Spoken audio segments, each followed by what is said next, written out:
Hello, and welcome back to The Director's Cut, brought to you by the Directors Guild of America. In honor of the 73rd Annual DGA Awards, we're bringing back our annual series of episodes devoted to our popular Meet the Nominees theatrical feature film Symposium. The event, which celebrated its 30th anniversary this year, is a roundtable discussion with the directors nominated for the Guild's Award for Outstanding Directorial Achievement in Theatrical Feature Film. This year's nominees include Lee Isaac Chung, the director of Minari, Emerald Fennell, the director of Promising Young Woman, David Fincher, the director of Mank, Aaron Sorkin, the director of The Trial of the Chicago 7, and Chloé Zhao, the director of Nomadland. These talented directors gathered on April 10th to discuss the craft of directing and the making of their films with moderator Jeremy Kagan in front of a virtual audience. So please enjoy part 1 of our Meet the Nominees special and listen to the 5 nominees share the advice they've gotten from other directors, how they prepare for the next day on a shoot, and where they like to position themselves on set. It is so great to have all 5 of you here at the same time. I don't know if you heard what I just said, but if we were in the theater at this moment, you would be being acknowledged by a standing ovation of well over 700-800 people because of the amazing work you've done. And so thank you for sharing it. And as you know, this conversation we're about to have is with your peers. This is with directors. This is with the directorial team. And they're most interested in learning about how you do what you do. And just to get us started, I was thinking, you're so experienced now, all of you now, having done so many of these video interviews that you may be zoomed out doing them. And I was thinking that on the stage, years ago, Steven Spielberg was asking for advice from Federico Fellini after his first or second movie. And Federico said, you're going to be asked lots of questions about your movie, and you're going to get the same question over and over again, and you're going to get so bored. So what I suggest is, this is my advice to you, tell lies, make up stories. That's what you should do, so you don't bore yourself. Now, on stage happened to be Roberto Benigni, who was also Fellini, a friend, and he was shocked. And he turned to Stephen and said, but Federico always said to me, you always have to tell the truth. And now I know he was lying. So we're going to deal with what truths you're all about to say. In fact, I'd like to start the conversation. There you go. I'd like to start the conversation with advice that you've gotten from other directors, what you learned from other directors. And start, because you've seen and worked with many directors. Any advice? Particularly because this is your first feature. God, I think, one of the worst advice I ever got was from someone who said, always do try and turn up on time, which really didn't seem like the best advice in general. But actually, a female director friend of mine said, beware of the are you sure's.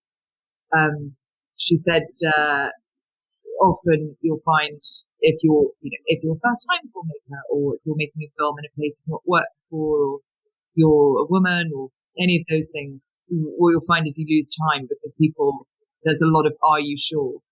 And she realized she was losing a couple of hours a day, not because people were not because they were being difficult. In fact, to the contrary, they were being helpful. But actually that helpfulness was kind of slowing things down.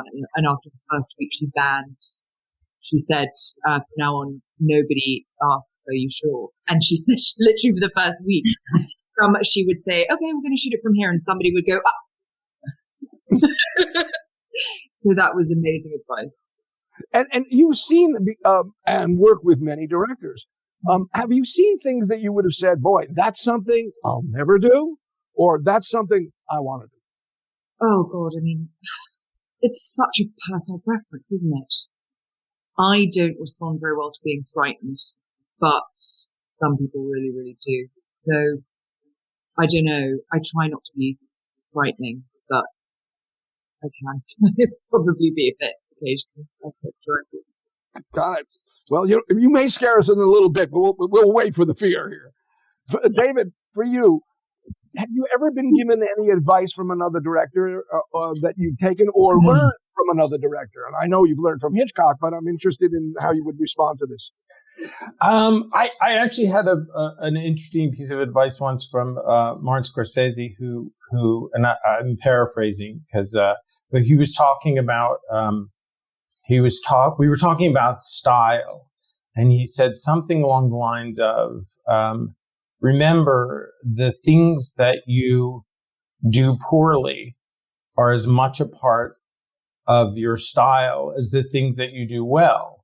And that's a great thing, because otherwise everyone's movies would look like Citizen Kane and everyone would be trying to do that. And it's a little bit, when you try to do something like that and you fail in the inimitable way that you will fail, that is kind of your signature, and I think that, I find the process over time is trying to mitigate it against the stuff that you want to take out of your work, and try not to punish yourself. That's a good one. I like that last one a lot. Aaron, you've had many directors work for you, and you've worked for many directors. What advice have you been given that you remember or learned from other directors? Well, I directed for the first time just 4 years ago. And now I'm in the middle of directing for the third time. But it was a little over 10 years ago that I was asked to direct the first time. I'd written the screenplay, and the producer and the head of the studio thought it'd be a good idea if I directed it. And I went around and I spoke to a number of writers turned writer-directors that I admire, including Jim Brooks. And they were very encouraging, saying, I know you think you can't do this, but you can do this, you're ready to do this. So I was going to go ahead and direct that film. But I just made one suggestion. I said, before I commit to directing it, can we just send it to David Fincher? He passes on everything. Read it and pass on this, and then I'll be ready to do it. We sent it to David.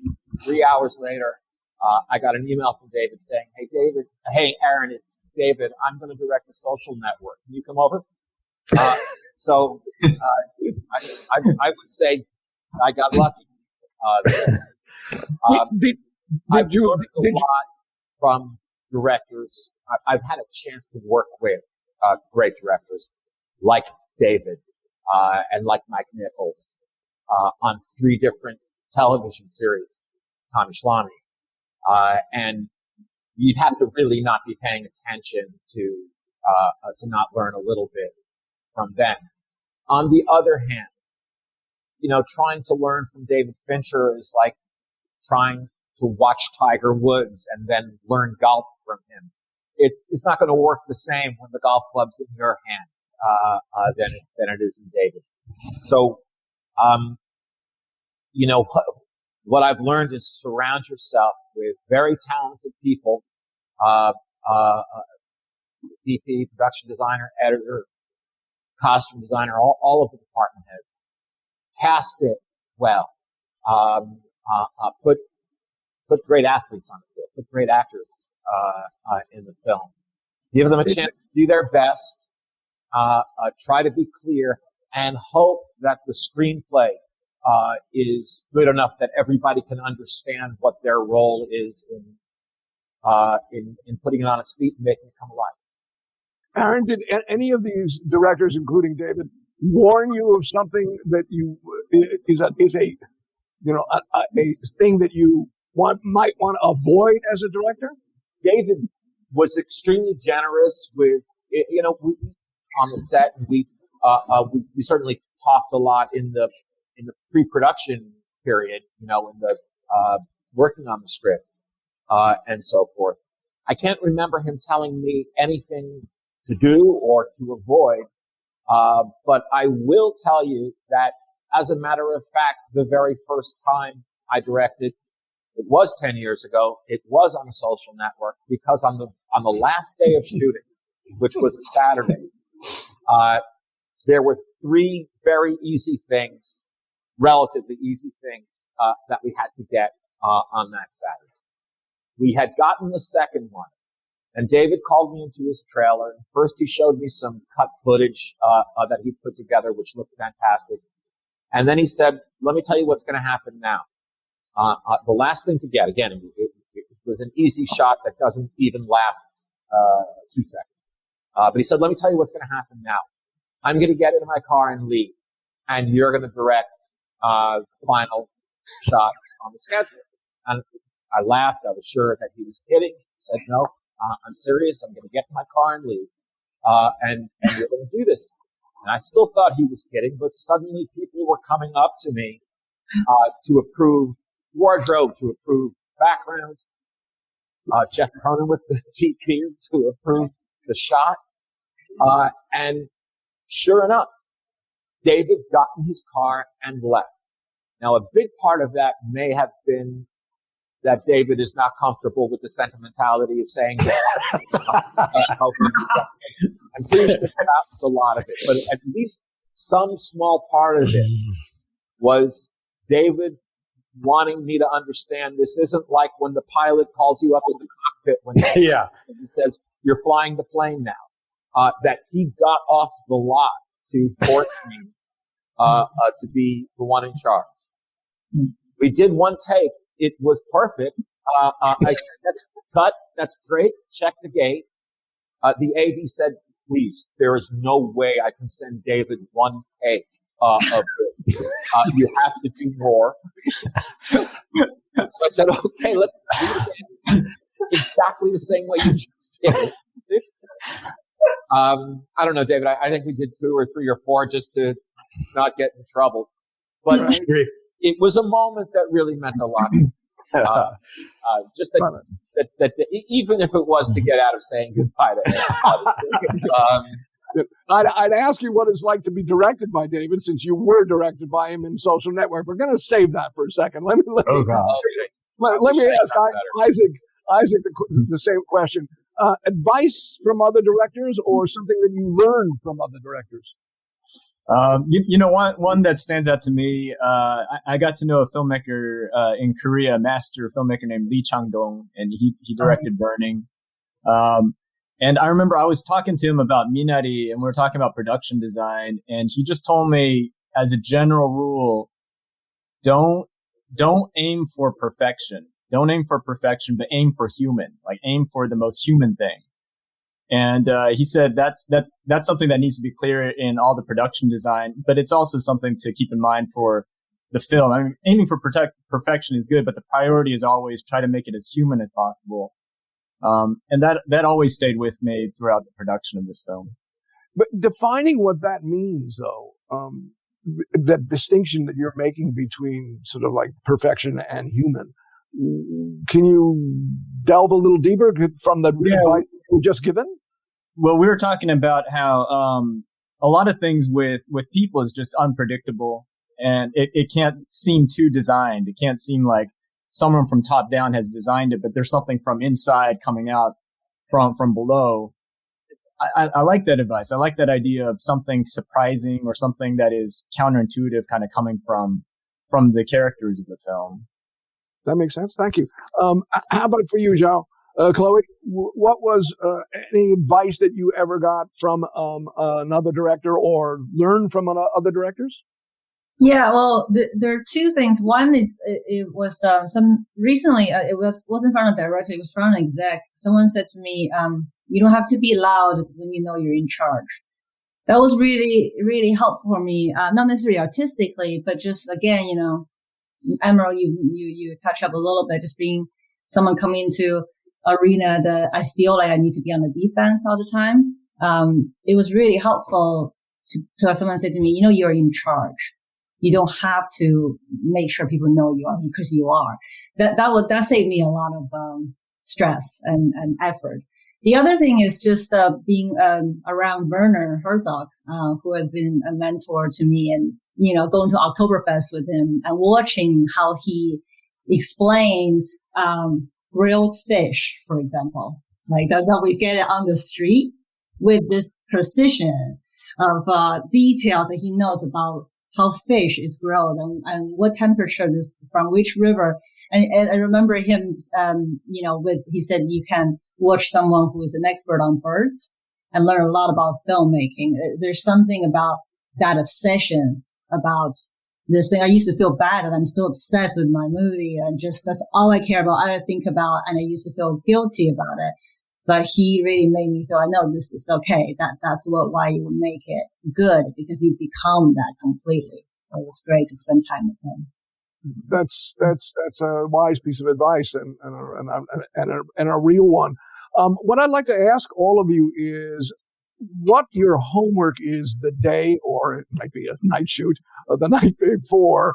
What your homework is that you do the night before you're going on to the whatever that next day's or next night's shoot is, and what's the first thing you do when you go on the set? And Chloé, I'm going to start with you.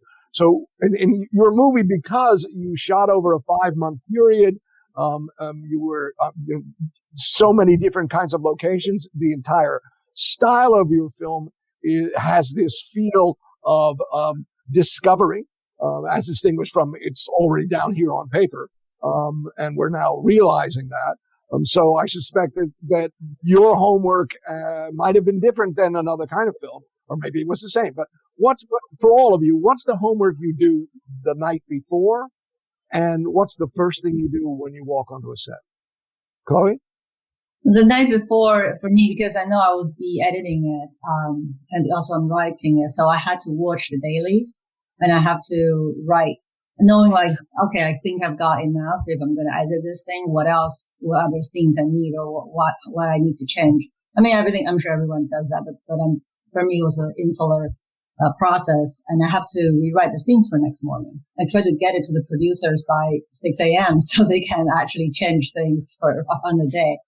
First thing I show up is apologizing for changing everything, and then who do you apologize to first? To the producers and the ADs and the actors, everyone, and then go find me something, some breakfast that I can digest. Got it. And who actually are the first people that you do talk to and meet with when you walk on DP. the set? My DP. Got it. And what will that conversation, if that's the first person that you engage with when you walk on set, what will that conversation be about? Well, time of day was a huge part of how we planned the day. I know that most of the time that he would have a plan to know that. Well, also you don't know whether you're going to get on that day. So much is like a survival conversation. I was like, you don't know, maybe someday a certain person isn't showing up or whatever. It's about readjusting, like resetting ourselves for a brand new adventure every single morning. Everything you plan could go out of the window.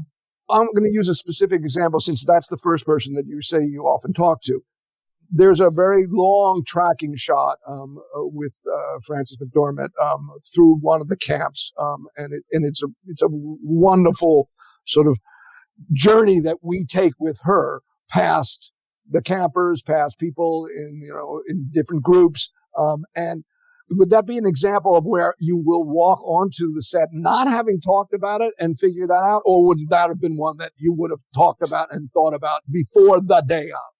Well, the goal is for you to feel like that we never talked about it and just showed up. But that was a shot that's planned months ahead. Every vehicle was brought in stage exactly where we needed to be. Every person is cued. Everybody knew what they needed to do. And we can do one take every day because the sound has to be just at the exact spot to not blow out the sky, and also at the same time not, you have to make sure that's not washed out either. So there's only like one moment we can do it.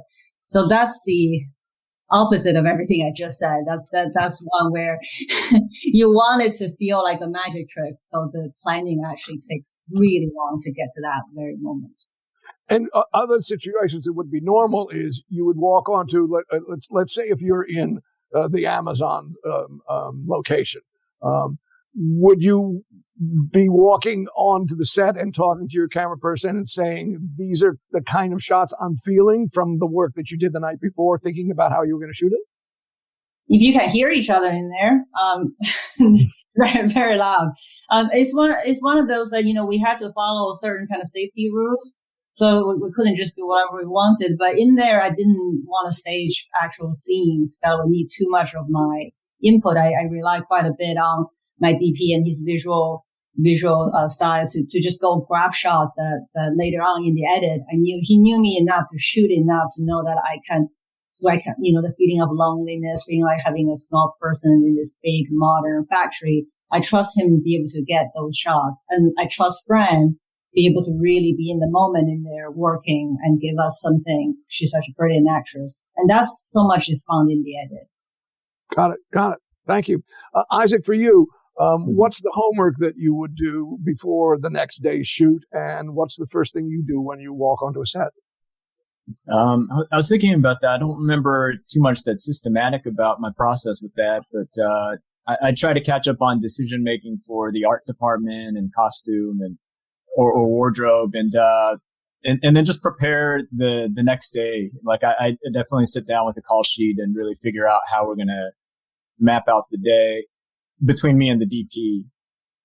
So usually in the morning, I do grab a quick coffee and breakfast, and I just go and sit with my DP, and we just talk through what we're gonna get. We didn't have much time. We had about we didn't go into overtime any day, and we shot for like 25 days. And with Alan, our youngest actor, we could only have him on set for 6 hours because of the travel time between the hotel and location. So every scene we knew we only have X number of shots or setups that we can do. So that was kind of the challenge of this one, where we had to strategize like where do we devote the most time and all those things. So I found that conversation with Lockie, our DP, incredibly helpful, just to be on the same page so that we don't have to waste time doing that throughout the day. Would you then be with him if he's the first person you're speaking to after having the coffee and maybe the egg sandwich? Yeah. Would you be talking about a shot list or the intention of what, the number of shots that you needed to get within this particular day? What would that conversation be? It would be a combination of both, but a lot of it was the shot list, talking through the shot, the setups and things like that we would need. Yeah. Got it. And how about for you, Aaron, when you do the homework before the next day's shoot? Now, I know you had two different kinds. I'm sure when you were doing the action sequences, I know this is newer for you, so that's got to have been a real complex homework way before you actually did it. But if it's a scene that was one of the trial scenes, what's your homework before that evening? And then when you walk on the set, what's the first thing you do? The night before an action scene on Chicago 7, I would Google how to fake your own death. See if I can find anything there. But what I do the night before is I would say I reread the scene. And I'll write to the actors. I'll send an email to the principal actors in the scene, just talking to them about one or two general things that are important to me that they keep in mind. And usually it's something along the lines of keep it simple. That the writing in this scene is going to start to flirt with melodrama. It's going to kind of walk right up to melodrama and introduce itself, and you have to not lean into that. You have to fight against that and keep it simple. And then just some cheerleading. You're going to be great. You've been doing great. You're going to just have fun doing it. There are probably maybe one or two shots that I want to make sure I get that are important to me. We need to understand that we are inside this person's heads. We got to get this, which we have to make sure this is going to live in coverage. We've got to make sure of that. And then when I get to the set in the morning, the first person you're talking to is the DP, and the first AD is there. We're talking about the scene and talk about the master and how we're going to move in, and then talk about those shots that I've written down that I want to make sure that I get. That's usually it. Got it. And Em, how about for you? What's the homework that you do the night before, and what's the first thing you do when you get on the set? On set, well, first thing I'll do when I get there, I'll eat something. But the first thing on set is just kind of, I don't know, it's that thing of like taking the gauge, like what's the temperature, what's everyone's like emotional temperature that day. Because you kind of, there's a vibe every morning, depending on how the night before went and all of that stuff. So I think it's kind of getting the sense of how everyone's feeling, before then being like, okay, we've got another impossible day ahead. So like, let's do it. This is what we're doing.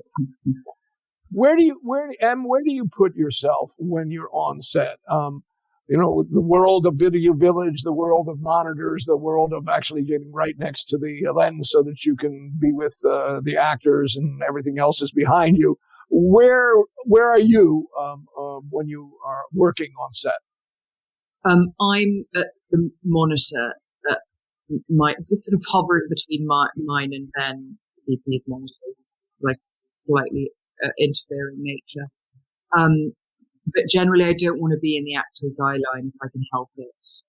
I need to be looking at what I'm going to be seeing, because I think I can very easily get beguiled by what's happening in the room. So I need to kind of keep myself away. And when you want to give a note to your actor, since you're behind the monitor, I don't know whether the monitor is close to the camera, wherever you put them, but what's your process? Go in quietly, talk to them. If they're being naughty, shout from my monitor. Fair enough. But I thought you didn't like that idea, the belligerence here. Well, not shout. I would never shout cruel obscenities. It might, if they... Why not? If they're giggling, or up against it and they need a bit of kind of sternness, then occasionally you'll hear the kind of voice of God, the cranky voice of God. But in general, I want to go in and have a private conversation. Got it. David, for you, where are you in relationship to monitors, and when you want to give notes to your actors, what's your process? Well, I unfortunately am crippled and hamstrung by this idea of I use two cameras almost all the time, because I like to plan for things that I need to have real tight continuity matches.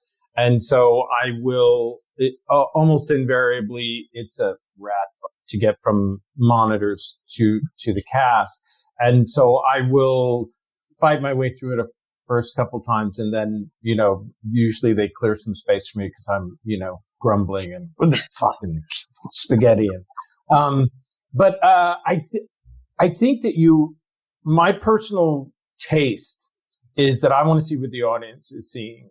I'm all for, and I think that there are times when you're, and I don't shoot a lot of Warner Brothers close-ups, but when you're shooting something that's that intimate, you do want to kind of, tuck in by the matte box to kind of get a feel as to what's being presented. But for the most part, I want to see it through, I want to see it the way the audience is going to see it, which is, in the beginning, why I resented the whole idea that digital cameras had to have a rotating mirror so that the DP could see the light falling on the actors, but no one else could. Everybody else was stuck with that 1080p monitor. So I like very much, I work through a camera. I'll watch a rehearsal, or I'll watch a number of rehearsals without having monitors up. But from the time we set a master or a master and an alternate master, the rest of the day is working through the camera, because that's the only thing that matters. Got it. And when you do, if you want to give an adjustment, you will squeeze yourself through those two cameras. Well, I tend, I don't know if you know this, but I tend to shoot a lot of takes, and I tend to like the idea of inundating actors with notes and giving them, this can make people the first couple of times very, very uncomfortable. It's like, you just gave me 12 notes and it's a 9-minute take and we're starting from the beginning again. And what am I supposed to do? And And my attitude is you're supposed to, the stuff that you can respond to, you're supposed to respond. And the rest, anything that goes in one ear and out the other, don't sweat. Like the stuff, I'm going to give you 12 or 15 things. And the stuff that sticks is the stuff that you're going to relate to. And we're just trying. There's no expectation that the next one is the one.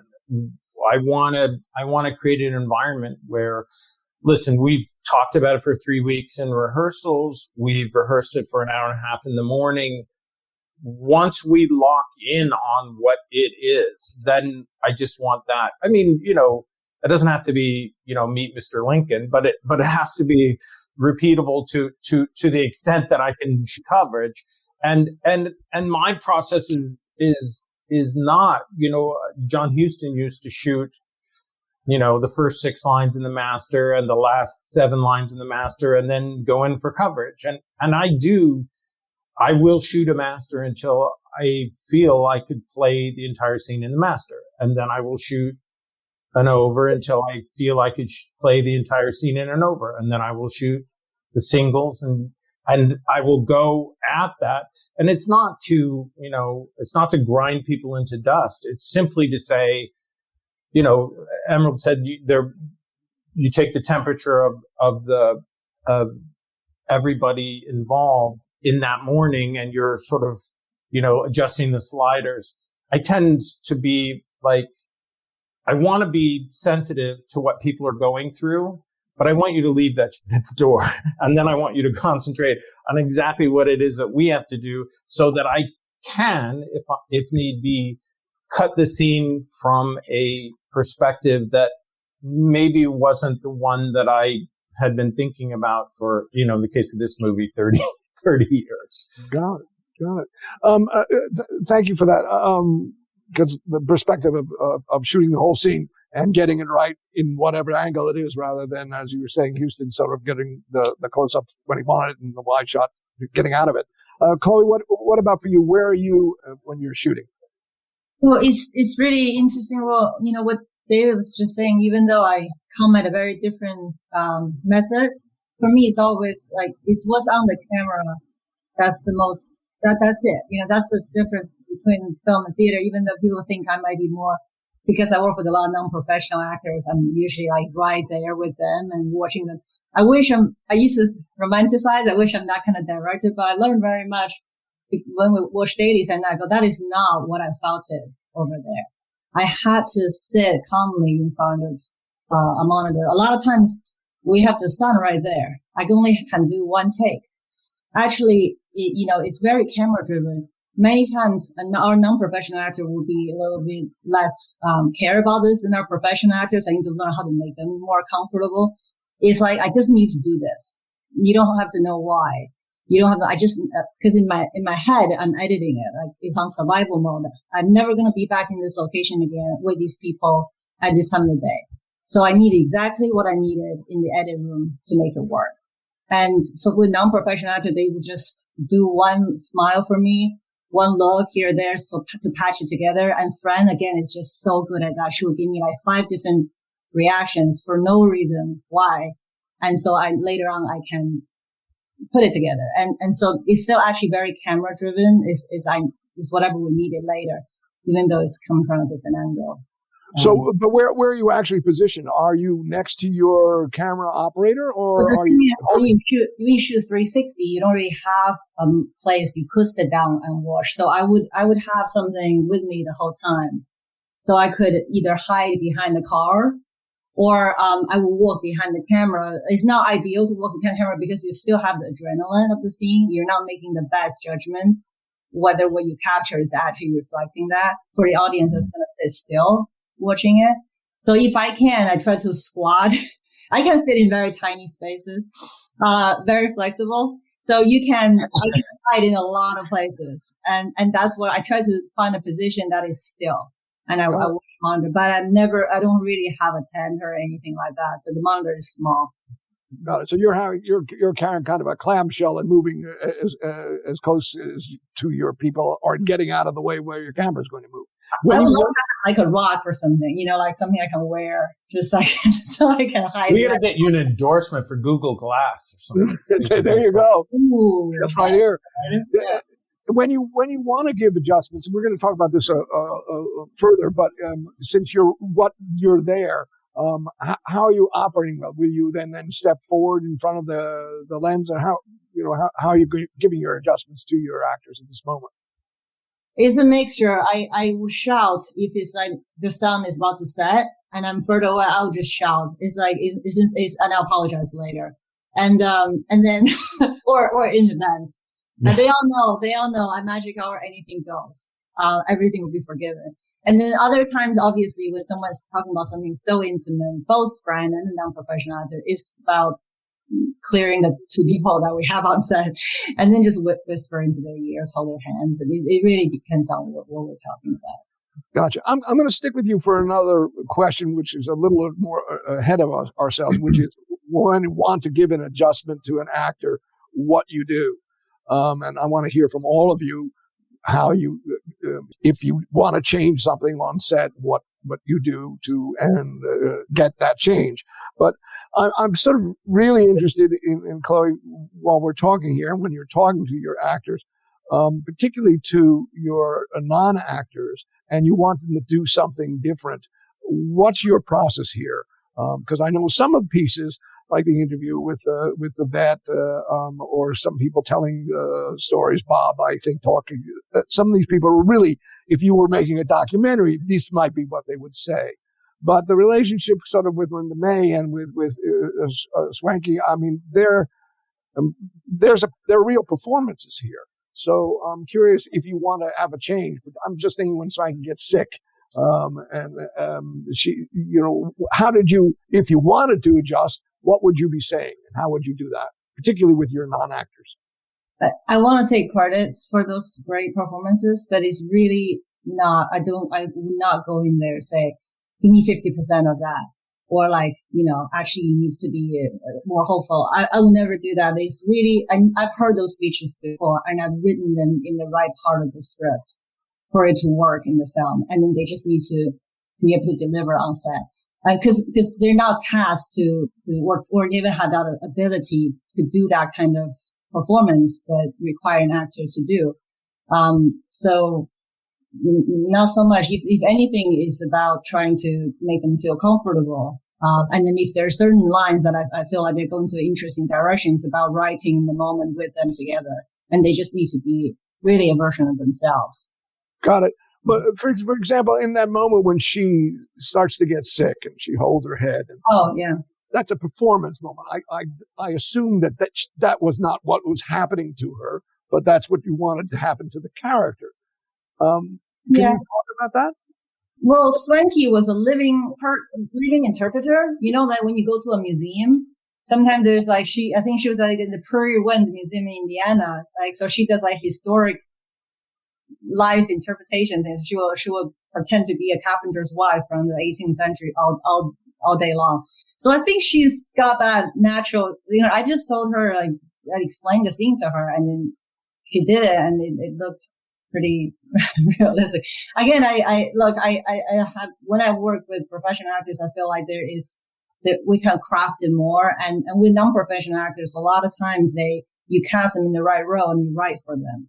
And your job is half done. It's impossible to have a whole cast of non-professional actors and expect them to give you a whole variety of performance. And it's not the best way to use them or your time. And when you talk to them in the process, one more question for you here, as you're meeting them, like finding out that Swanky actually was, quote, a performer, or knowing sort of what Bob did. When you are meeting these people for the first time in casting, what is your process of conversation with them so that you then know you can trust them to, when you're on set, be who they are when you're just meeting them? I put a camera on them almost right away with their permission, just a cell phone, and just to see if they're okay not looking at the camera. I wouldn't be able to do it. It's not like every non-professional actor can just be themselves in front of the camera.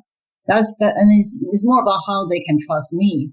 And it's about getting past that type of talk that they expect me to do about their lifestyle, their struggles, their politics, is to get past all of that and get to like, what's the first time you fall in love? You know, your first kiss, your football team, to get to that point, and then so then they can start telling you a bit more about who they are, and then finding that essence of what is about them that make you want to go be close to this person that everyone else will understand, and then pull a little piece of dialogue from there and build that character, and then actually change the arc of your main character so that moment can be included in the film.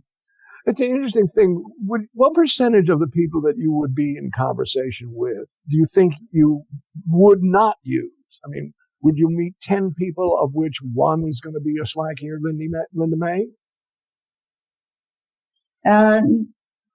Yeah, probably. Got it. So there really is, quote, a casting process of the non-actor to see how intimate and present they can be with you. That's my phrase. I don't think it's that different than the process of finding a professional actor, right, for the role. You got to audition them. It's just you're looking for different crafts, it's skills. And the one, if you were to say the one skill that you really do want to have with any of your non-professionals, what would that skill be if there were a way to describe it? Be in their body. Be present, be physical, not intellectual. It's super important for non-professional actors because if they're being intellectual, they can't really translate into physical like trained actors. They just need to, if they get cold, they just need to feel cold and not try to go, oh, maybe I shouldn't pretend to not feel cold right now. They should just be present the whole time, because the work we do in those moments is to try to, maybe I'll whisper something to Fran, she will say something that might bring something out of them. If they're not present, if every time something changes, they look at the camera, look at me, then I won't be able to do that kind of work with you. Got it. So presence. Thank you for that.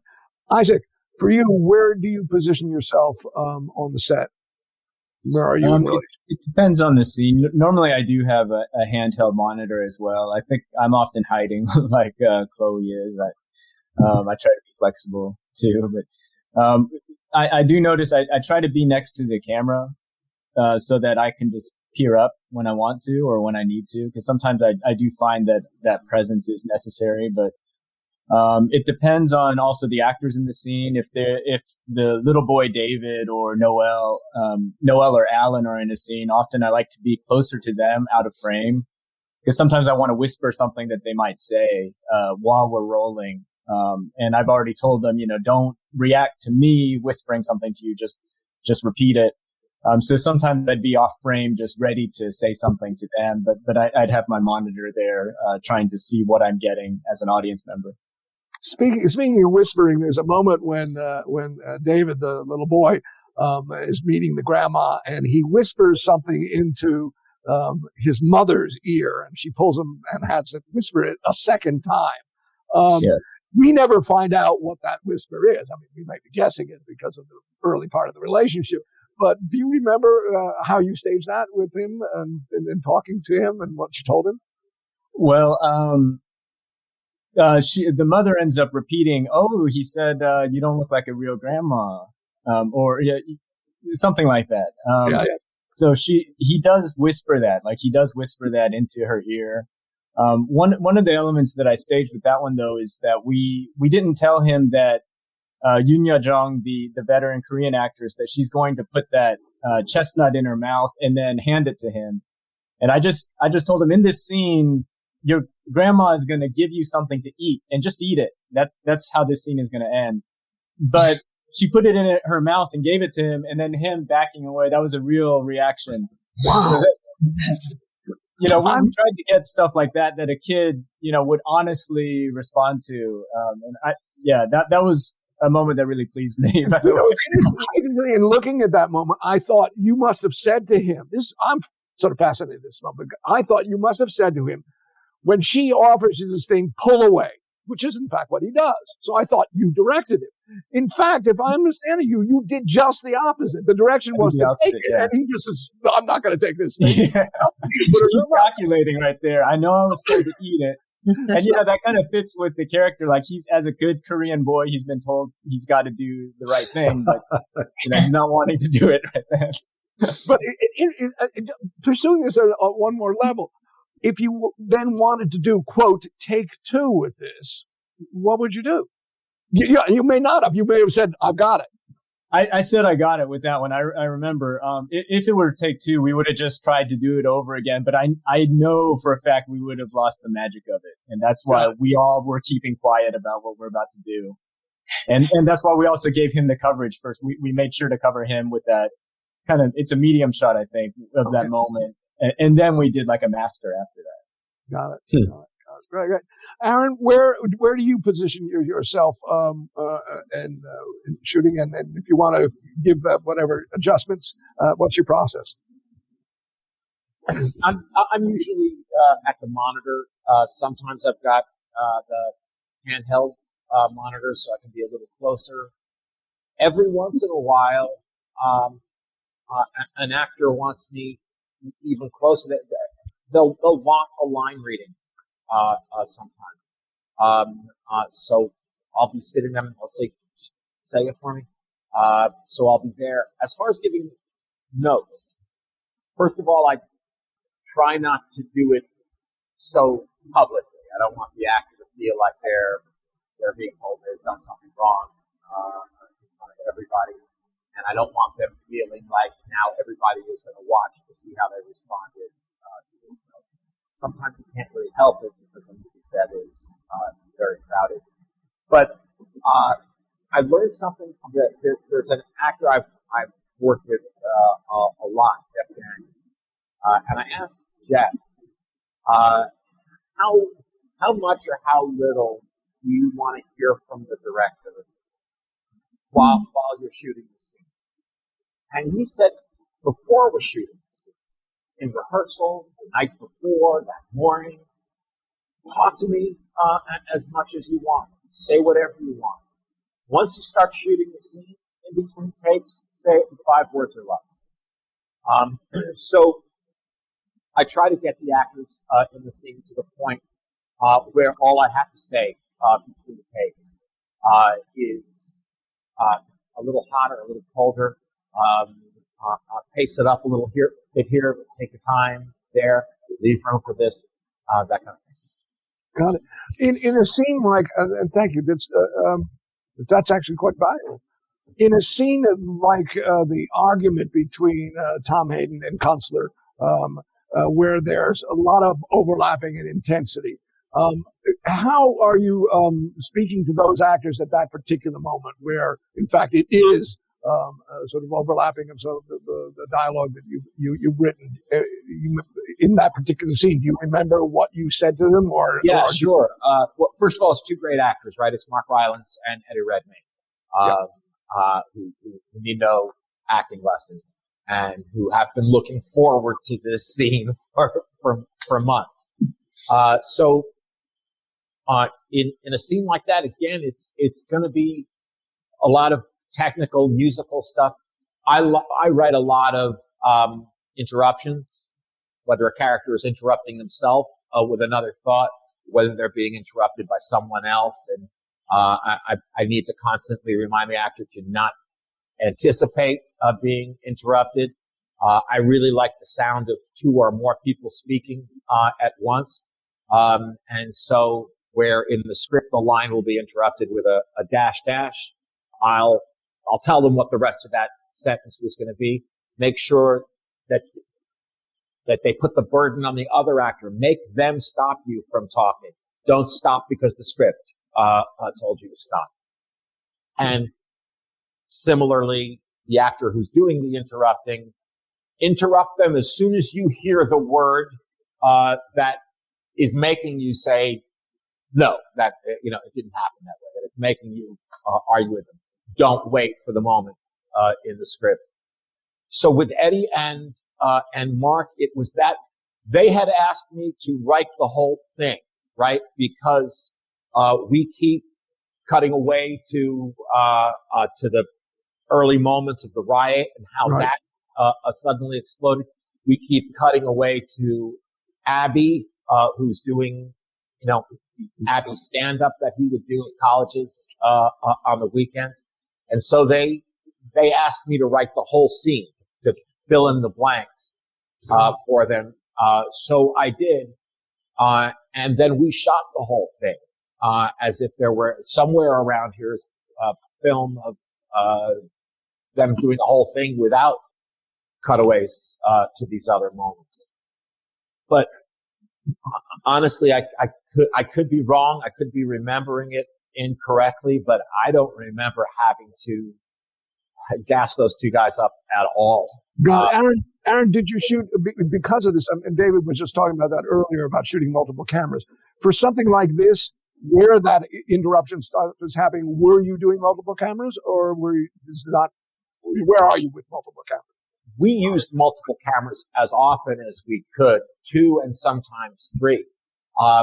With that third camera, with the C camera, being an operator who was just looking for things. Okay, the A and the B camera, had a very strict assignment of what they needed to do. The C camera operator was, told to make a documentary, find someone's hands going like that. In that particular scene, I'm sorry, I cannot remember how many cameras Phaeton had working, but it was probably at least 2, because in a scene like that, frankly, in almost every scene in the movie, there are a lot of people in the scenes, a lot of coverage to get. Got it. And not much time to get it. Got it. We hope you enjoyed listening to part 1 of this exclusive discussion. You can watch the full video of the Theatrical Feature Film Symposium on our website at dga.org/events. And be sure to download next week's episode, where our 5 theatrical feature film nominees will continue their discussion. Past episodes of The Director's Cut are available wherever you listen to podcasts, and be sure to subscribe, rate, and review. We'd love to hear your feedback, and you can help fellow film buffs find the show. Thanks for listening, and we'll see you next time. This podcast is produced by the Directors Guild of America. Music is by Dan Wally.